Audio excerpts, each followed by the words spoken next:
Yo, what's going on, man? Coach E here, founder of the Grindtribe, #1 fitness health optimization platform for Black and brown men.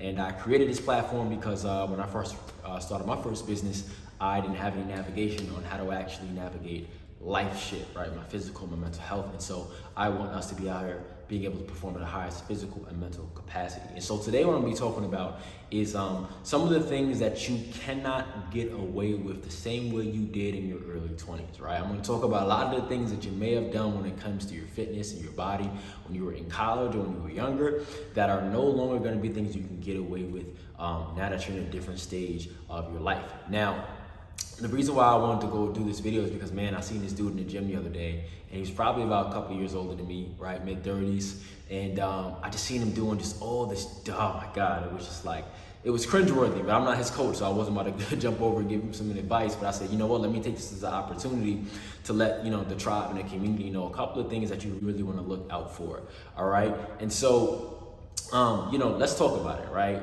When you were in your 20s in college, you were able to really get away with a lot, right? Your body was younger, your metabolism was faster, you could recover faster, you didn't have as much stress. But now when you transition into, life, being a black man, maybe a black man in tech, your lifestyle changes, maybe even fatherhood, your lifestyle changes, right? Your environment changes, your body actually changes because it's responding to different things that are going on.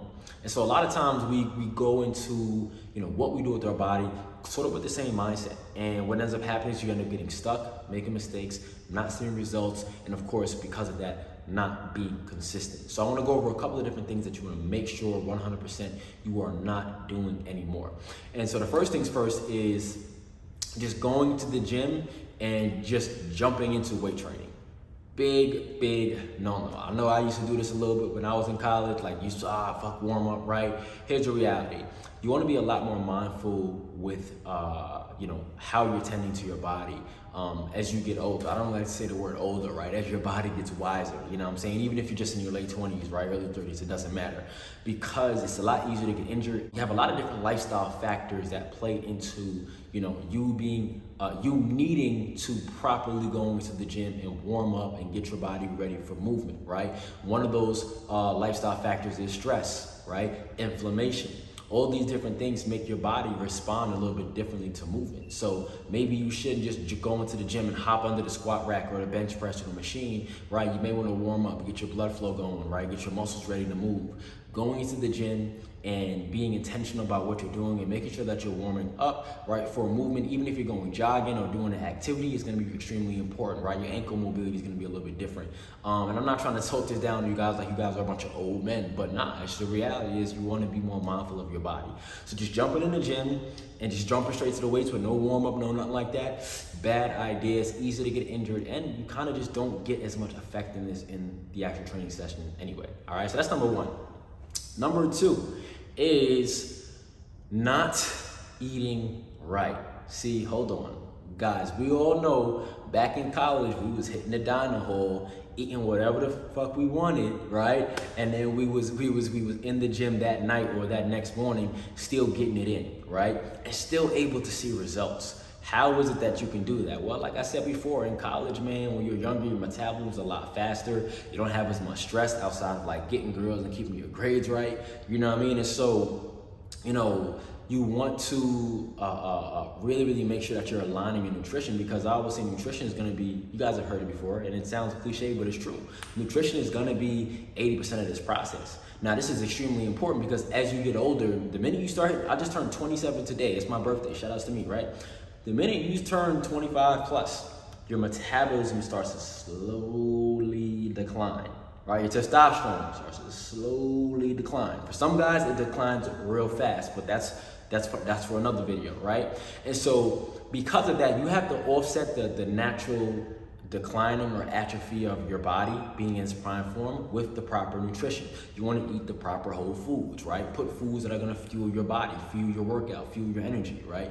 You also want to make sure that you are in a position where you're eating in alignment with your goals, right? Because linking training and nutrition together is going to be extremely important. It's gonna be what makes your time spent in the gym way more efficient, right? So make sure that you guys are eating right and training right. Let's stop trying to do those things separately. Those go hand in hand. And again, you're not gonna be able to get away with it like you did when you was younger, all right? Lastly, not taking recovery seriously. Listen, sleep, foam rolling, the sauna, Epsom salt baths, basic levels of recovery, the right nutrition, hydration. It's so important, right? And the reason being is because, like, at the end of the day, your body's transformation is only as good as how you work it and how you put it under stress, and then its ability to recover. Now, a lot of us nowadays, we have certain things that kind of get in the way of a recovery process, right? You got a stressful job or business. You might have kids, right? You got different things that maybe your sleep quality is not as good as it used to. You can't sleep till 12 in the middle of the day anymore, right? You have a little bit more cognitive load, cognitive stress going on, right? There's different things that are gonna come into play that's gonna actually slow down your recovery process. So again, you got to just make sure that you're being mindful of that. Getting your sleep, recovering, giving your body the proper amount of rest is gonna be very, very important, because overtraining is not gonna be as effective now as it was when you were younger. Because again, right, a lot of times you can overtrain when you're in college because you can sleep the whole fucking Saturday. Right? You can sleep the whole Saturday, Sunday, and Friday if you didn't have classes on Friday. Now it's a bit different, right? So making sure that you're recovering is super, super important. And I'll make a separate video specifically on what I feel are the best recovery practices, sort of like in-depth, as well as some things that are very small that you can do, all right? Now, again, those three things, man, making sure that you're not going into the gym and just doing whatever and jumping into heavy lifting without warming up. All right, that's number one, right? Number two, making sure that you're not skipping out on nutrition, right? Because you need your nutrition to align with your training and the physical aspect of your body. That's number two. And number three, making sure that you are recovering, all right? You guys can no longer skip these aspects of your transformation, because it's gonna make it less effective. You're gonna see less results, and the result will be less consistent, all right? And so listen, my name is Elijah. I appreciate you guys for tapping in. If you're new to this channel, feel free to subscribe, all right? And feel free to connect with me, man. Again, I'm the founder of the Grindtribe. It's the #1 fitness and health optimization platform made exclusively for Black and brown men. And I want all of us to be able to operate at our highest physical and mental capacity, so we can get the bag and do what we need to do for ourselves and our community. So I appreciate you guys, fam. All right, feel free to drop a comment. Let me know your thoughts. We'll tap in soon.